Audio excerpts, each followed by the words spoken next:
मुल्तान पंजाब का एक ऐतिहासिक शहर था। मुल्तान का किला किसी पहाड़ की तरह प्रतीत होता था और उसकी दीवारों से चलने वाली तोपें पूरे मुल्तान तक मार कर सकती थीं। महाराजा रणजीत सिंह और मुल्तान के बीच संघर्ष कई वर्षों तक चला, जिसमें सिख सेना ने 7 बार इस शहर पर सफल हमले किए। पहला हमला 1802 में हुआ, जब महाराजा रणजीत सिंह ने मुल्तान पर आक्रमण किया।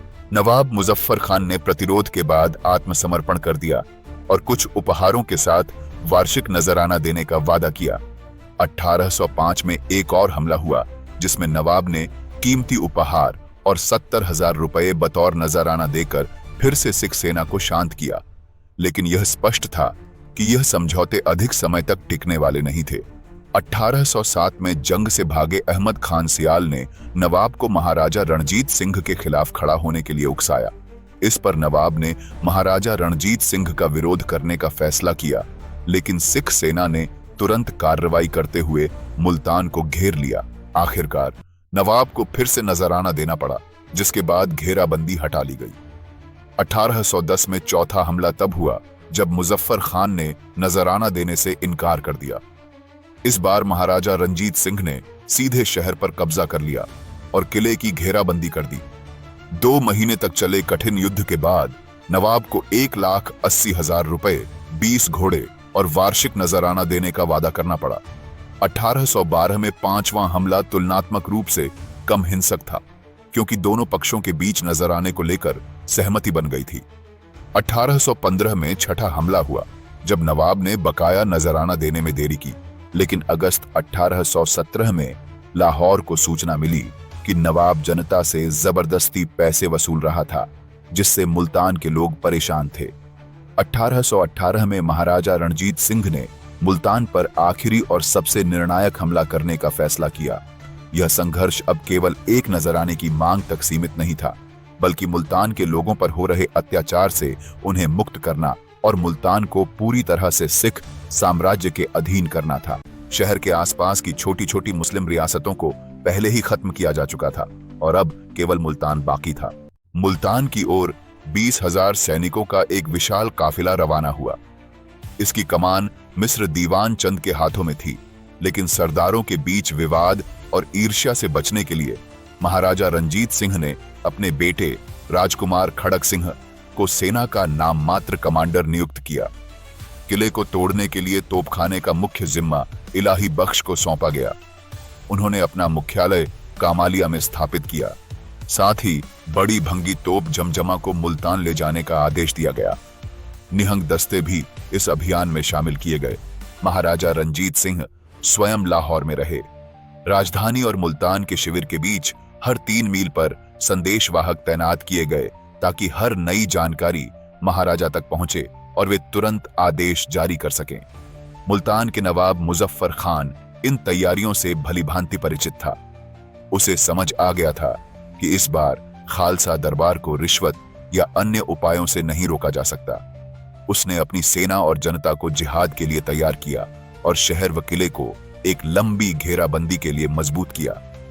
एक ओर महाराजा रणजीत सिंह का संगठित और रणनीतिक सैन्य बल, तो दूसरी ओर नवाब मुजफ्फर खान का दृढ़ संकल्प और किले की अभेद्यता। नवाब मुजफ्फर खान ने मुल्तान की रक्षा के लिए 3 चरणों की विस्तृत योजना बनाई।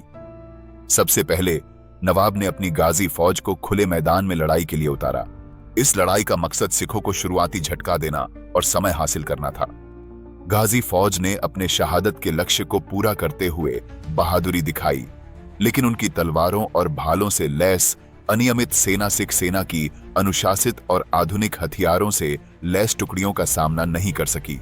यह संघर्ष केवल 1 दिन चला और इसके बाद गाजी सेना पराजित हो गई। पहले चरण के बाद नवाब ने अपनी नियमित सेना को योजना के अनुसार शहर की मजबूत दीवारों के पीछे तैनात कर दिया। लाहौर की सेना ने पूरे शहर को घेर लिया और तोपों से गोलाबारी शुरू कर दी। गाजी सेना ने दीवारों पर डटे रहकर हफ्तों तक खालसा सेना को रोकने का प्रयास किया, लेकिन सिख सेना की लगातार तोपों की बमबारी ने शहर की दीवारों को कई जगहों से तोड़ दिया। मजबूर होकर नवाब की सेना ने शहर छोड़ दिया और किले में शरण ली। शहर छोड़ने के बाद नवाब और उनकी सेना ने किले को अपने अंतिम गढ़ के रूप में तैयार किया। किला गहरी और चौड़ी खाई से घिरा हुआ था, जो एक बड़ी बाधा थी। हालांकि मार्च का महीना था और खाई में पानी नहीं था, लेकिन इसकी मौजूदगी ने सिख सेना को दीवारों के नीचे सुरंग बनाने से रोक दिया। इलाही बख्श की तोपों ने पूरे महीने किले की दीवारों पर गोलाबारी की, लेकिन मजबूत दीवारों पर इसका कोई खास असर नहीं हुआ। मार्च से अप्रैल का महीना आया और गर्मी असहनीय हो गई। इस बीच महाराजा रंजीत सिंह के संदेश गुस्से और दबाव से भरे हुए आने लगे। उन्होंने दीवान चंद को याद दिलाया कि इस अभियान पर राज्य का कितना धन खर्च हुआ है और किले को फतेह करने में असफलता कितनी बड़ी शर्मिंदगी होगी। दीवान चंद और इलाही बख्श ने अपनी कोशिशें तेज कर दी। अप्रैल में भंगी तोप जमजमा को लाया गया। यह तोप हर बार 80 पाउंड का ठोस गोला किले की दीवारों पर मारती थी, जिससे दीवारों में बड़े बड़े छेद हो गए। सिख सेना का उत्साह चरम पर था। एक घटना में जब एक तोप का पहिया टूट गया और वह सही तरीके से काम नहीं कर सकती थी, तो सैनिकों ने इसे अपने कंधे पर उठाकर फायर करने की कोशिश की। इस प्रक्रिया में कई सैनिक तोप के झटके से मारे गए। दूसरी ओर गाजी सेना की पूरी ताकत तोपों से हुए नुकसान को रोकने में लगी हुई थी। इसी दौरान एक रात निहंग योद्धाओं का एक दल खाई में उतरा। अंधेरे का फायदा उठाते हुए उन्होंने किले की दीवार के नीचे सुरंग खोदने का काम पूरा कर लिया। अगली सुबह दीवार का एक बड़ा हिस्सा जोरदार धमाके के साथ उड़ गया। इस निर्णायक क्षण ने घेराबंदी को अपने अंतिम चरण में पहुंचा दिया। नवाब मुजफ्फर खान की 3 चरणों की रक्षा योजना ने घेराबंदी को लंबे समय तक खींचा, लेकिन अंततः सिख सेना की रणनीति, साहस और निहंग योद्धाओं की सूझबूझ ने मुल्तान के अभेद्य किले को भी गिरा दिया। लगातार हो रही हार और सिख सेना की दबावपूर्ण घेराबंदी से थककर नवाब मुजफ्फर खान ने शांति वार्ता के लिए एक दूत भेजा। सिखों ने शुजाबाद, खांगड़ और एक बड़ी जागीर देने का प्रस्ताव दिया गया, बशर्ते वे मुल्तान का किला छोड़ दें। नवाब ने इस प्रस्ताव को स्वीकार कर लिया। यह खबर से महाराजा रंजीत सिंह अत्यंत प्रसन्न हुए, लेकिन बाद में नवाब मुजफ्फर खान इसे अस्वीकार कर दिया। उसने तय किया कि सिख सेना से अंतिम सांस तक लड़ेगा। यह अप्रत्याशित बदलाव महाराजा रंजीत सिंह के लिए अस्वीकार्य था। उन्होंने तुरंत लाहौर से जमादार खुशाल सिंह को भेजा और दीवान चंद सहित सभी सेनापतियों को सख्त संदेश दिया। महाराजा के व्यंग्यात्मक आदेशों ने सैनिकों के भीतर गुस्सा और ऊर्जा भर दी। युद्ध फिर से शुरू हुआ और सिख तोपखाने ने किले की दीवारों को उड़ा दिया। निहंग योद्धाओं ने फिर से आगे बढ़कर हमला किया।